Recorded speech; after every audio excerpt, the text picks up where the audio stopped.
আজ থেকে ১৫০০ বছর আগে আফগানিস্তানের বামিয়ান উপত্যকায় দাঁড়িয়েছিল দুটি বিশাল বুদ্ধমূর্তি, একটি ৫৫ মিটার আরেকটি ৩৮ মিটার উঁচু। সিল্ক রোডের ধারে এই মূর্তিগুলো ছিল বৌদ্ধ শিক্ষার এক উজ্জ্বল প্রতীক।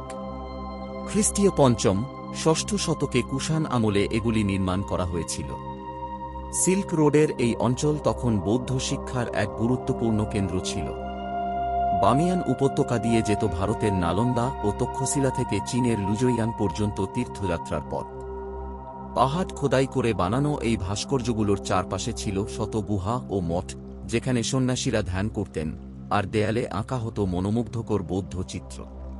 কিন্তু ২০০১ সালে তালেবান এই ঐতিহ্যকে মূর্তি পূজার প্রতীক বলে ডিনামাইট দিয়ে উড়িয়ে দেয়। আজ বামিয়ান উপত্যকায় শুধু শূন্য গুহা দাঁড়িয়ে আছে, ইতিহাসের কান্না শুনিয়ে যায় আর মনে করিয়ে দেয়, সভ্যতা যত মহান হোক, ধ্বংস হতে সময় লাগে মাত্র কয়েক মুহূর্ত।